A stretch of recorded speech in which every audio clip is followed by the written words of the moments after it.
I have kept the keys to the drawing-room of Hartfield House for 43 years, and in that time I have heard a great many Mozarts, Haydns and Chopins played at the rosewood pianoforte by the long sash window. Most of them I have forgotten. The one I shall not forget I heard, on a cold November evening in my 42nd year as housekeeper, played by the new lower maid, a Miss Frances Doyle, 21, 3 months in service, after the Countess of Hartfield had told her, in front of half a dozen of the county's most painted ladies, on no account to touch the pianoforte. I am Mrs. Alice Penn, I am 65, I have served the Hartfield family since I was 22. The Countess at the time of this story was Lady Margaret Hartfield, the third Countess, who was 47 that November, and who had what the long-serving members of the household tended to call in private, her ways. It had been a particularly dull autumn at Hartfield House. The Earl had been in town for Parliament. The 2 grown daughters had married out of the household the year before. The Countess, who did not care for the country in the late autumn, had taken to filling her afternoons with small gatherings of her closest county friends, a Mrs. Asher of Asher Hall, a Lady Pemberton, the Honourable Miss Caroline Vere, and 3 or 4 others, for tea, gossip, and the small private pleasures of being the most painted lady in any room she found herself in. The gatherings began at 4 and ran until perhaps 6. They drank China tea, they ate small almond biscuits, they spoke of nothing of any consequence at considerable length. The lower maid Frances Doyle had been engaged at Hartfield in the August of that year. She had come up from a small market town in the south, on the recommendation of the parson there, who had told the Countess in his careful country hand that the girl was the orphan daughter of the parish's late piano teacher and choir master, that she was a quiet, steady girl of 21, and that any household that engaged her would be doing a small Christian kindness as well as gaining a competent pair of hands. The Countess, who was at the time short a lower maid because 2 had given notice in the summer, had taken the parson's word. Frances had begun work the 3rd week of August.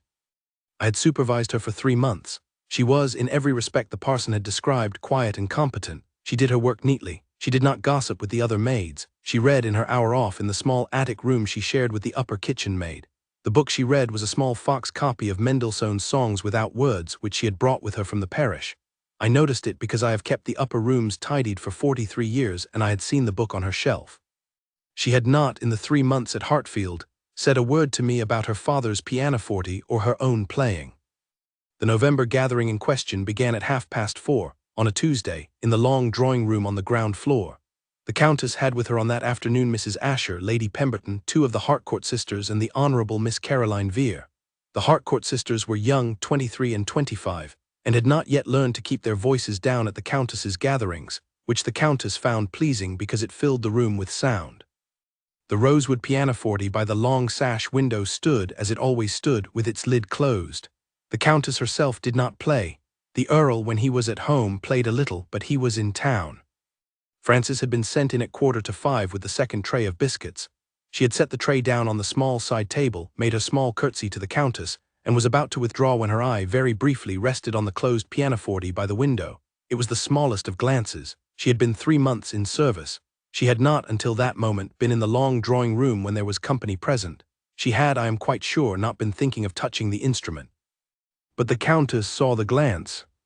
The Countess of Hartfield had spent 47 years training her eye for the small motions of the people she paid wages to. She missed nothing. She turned in her chair and said, in the small bright voice she had been using to her friends all afternoon, "Doyle, you will leave the pianoforte alone. Do not let me see you so much as look at it again. It is not for the maids." There was a small silence in the drawing-room. Mrs. Asher set down her teacup. The Harcourt sisters glanced at each other with the bright, interested glance of young women who suspect a small scene is about to unfold.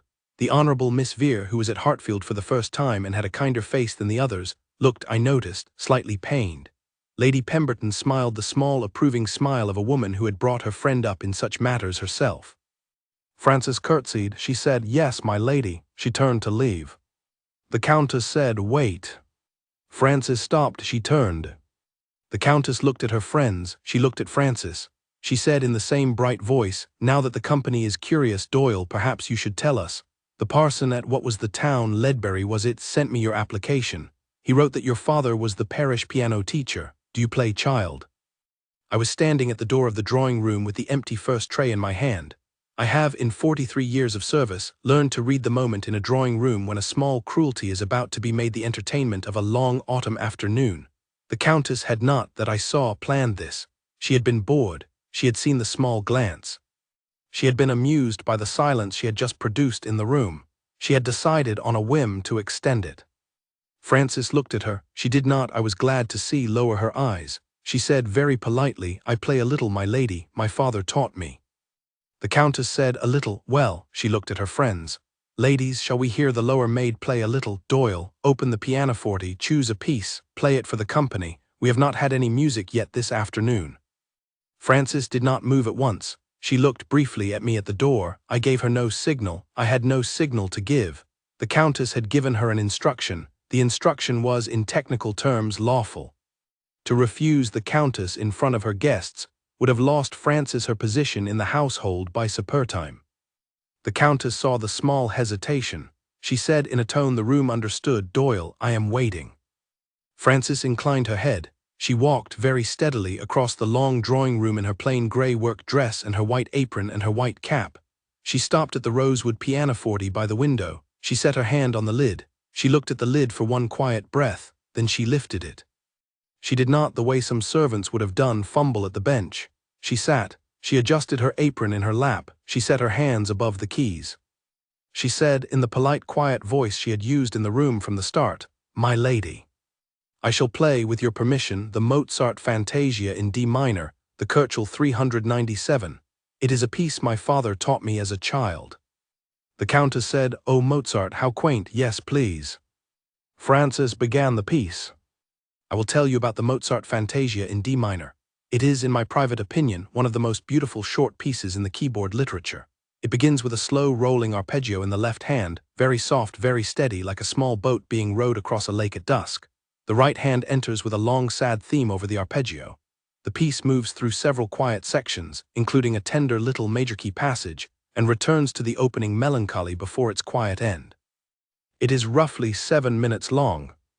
It is, by every account, a piece a father would teach a daughter on a small parish pianoforte in a small market town, because the father wished to give the daughter, for the rest of her life, a piece of music she could lay her hand on when she needed to be quiet for 7 minutes.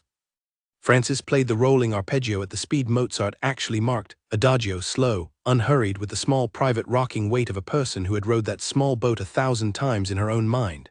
The Countess's small bright tea-room voice, which had been about to make some witty remark to her friends about the lower maid's selection, did not make the remark. Mrs. Asher set down her biscuit. The Hartcourt sisters stopped looking at each other. I will not, because I am not a music critic, attempt to describe the 7 minutes that followed. I shall tell you only the things I observed from the doorway with the empty tea tray in my hand. The Countess's face changed.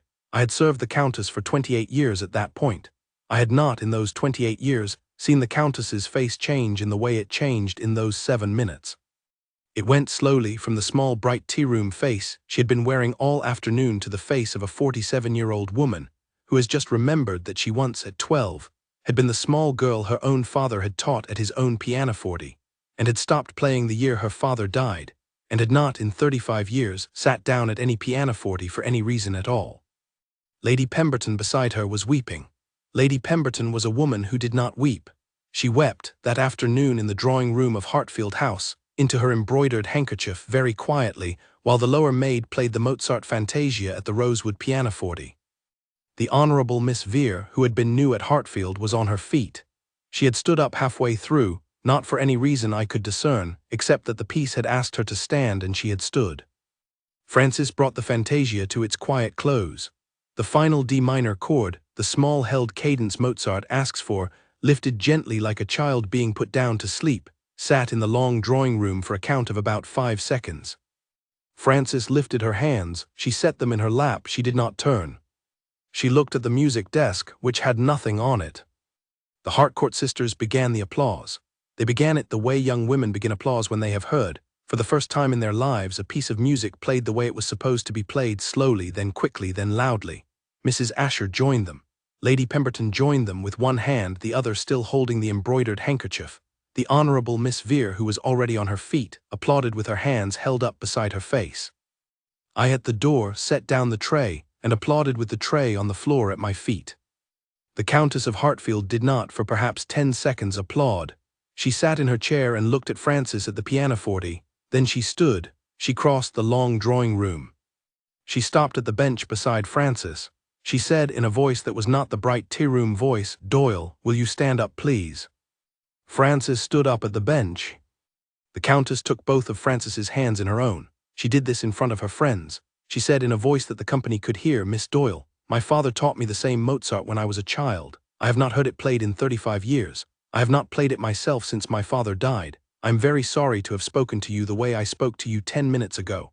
I am sorry to have asked you to play in front of these ladies as if you were our entertainment. You are not our entertainment. You are, from this moment, the music tutor of this household. I shall write to your parson tonight. I shall write to my own husband tomorrow. The Earl will agree because the Earl always agrees with me on matters of the household. You shall move from the lower maid's attic to the schoolroom suite. You shall have a small salary. You shall play the rosewood pianoforte every morning in this drawing room from 11 until 12. I shall, with your permission, sit on the green chair by the window and listen. Will you accept the position?" Frances was quiet for perhaps 3 seconds. Then she said, "My lady, I shall accept with one request." "Anything, child?" "That when the Earl returns from town, and when I have settled into my new duties, you allow me to teach you the Mozart again, from the page, as your father taught you, so that you may have it back. I should be honored to give it back to you." The Countess of Hartfield, 3rd Countess of Hartfield, painted lady of the county, did the thing the Harcourt sisters had not in their lives seen a countess do at a tea. She put her arms around the lower maid in her plain grey work dress in front of her friends. She held her for perhaps 8 seconds, then she let her go. She wiped her own face with her own handkerchief. She walked back to her chair. She sat down. She said to the room, in the voice of a woman who has decided to be honest in her own drawing room for the first time in a long time, "We shall take a fresh pot of tea. Pen, would you? And Doyle, please choose another piece, anything you wish." I went to the kitchen for a fresh pot. Francis played, for the rest of the afternoon, a Schumann album for the young piece, then a Mendelssohn song without words, then a small Bach prelude. The Countess sat in the green chair by the window with her tea in her lap. Lady Pemberton, with her embroidered handkerchief, did not return it to her sleeve for the rest of the visit. I will tell you what happened afterwards. Francis was, as the Countess had promised, established as the household's music tutor by the end of the week. The Earl returned from town a fortnight later and agreed at once. Francis moved into the small schoolroom suite. She kept her morning hour at the rosewood pianoforte. The Countess kept her chair by the window. They worked 3 afternoons a week on the Mozart Fantasia, Francis at the bench, the Countess at her elbow with the page open between them. By the spring the Countess could play the opening pages herself, very slowly without the page in front of her. She did not, I think, ever play it for an audience after that. She played it for herself. Frances became, in the years that followed, what the parson of Ledbury had said she might become if a kind household engaged her, a teacher. She taught the Hartfield grandchildren when they were old enough. She taught the Asher children. She taught, on a small charitable scheme the Countess herself wrote, 6 children of the village in the schoolroom on Saturday mornings. She kept her place at Hartfield for 26 years, by my reckoning. She did not, when the 3rd Countess died in her 68th year, take any other position. She stayed on as music tutor to the next generation under the new Countess, who had been the elder Harcourt sister, and had been in the drawing room on that November afternoon. I retired from Hartfield 2 years before the 3rd Countess's death. The Countess came to my parlour cottage on the day of my retirement. She brought me in a small wrapped parcel the Fox copy of Mendelssohn's Songs Without Words that Frances Doyle had brought with her from Ledbury 3 months before the November evening. Frances had given the book to the Countess on Frances's own 23rd birthday, in the spring after the Fantasia. The Countess had kept it in her chair by the window. She gave it, on my retirement, to me. I have it on the small bookcase in my parlour. I do not play the pianoforte. I have never played the pianoforte. I open the book sometimes on the long quiet evenings and look at the pencil notes Frances's father had written in the margins for her, small encouragements in a country parson's hand, the kind of thing a father writes for a daughter at 12, on the page of a Mendelssohn he has just taught her. The notes say things like "Slowly here, Franny, and listen to the left hand, and don't be afraid to take the long breath." I think about those marginal notes on the long quiet evenings. I think about the November afternoon in the long drawing room. I think about the Countess in her chair, the way her face changed at the 3rd bar of the Mozart, and the small white handkerchief Lady Pemberton could not, the rest of the afternoon put back into her sleeve. A piano can do that for a roomful of painted ladies, in the long drawing room of a country house on a cold November evening, if the lower maid has been told not to touch the pianoforte and has, with a small quiet curtsy and a deep breath, decided to touch it anyway. The Mozart does the rest. And the housekeeper at the door after 43 years has only to set down the empty tea tray, lean against the doorframe, and applaud with the tray on the floor at her feet, for what is happening in front of her in her own drawing room, which is the moment a young woman from a small market town in the south teaches a middle-aged Countess of Hartfield how to be honest in her own house again.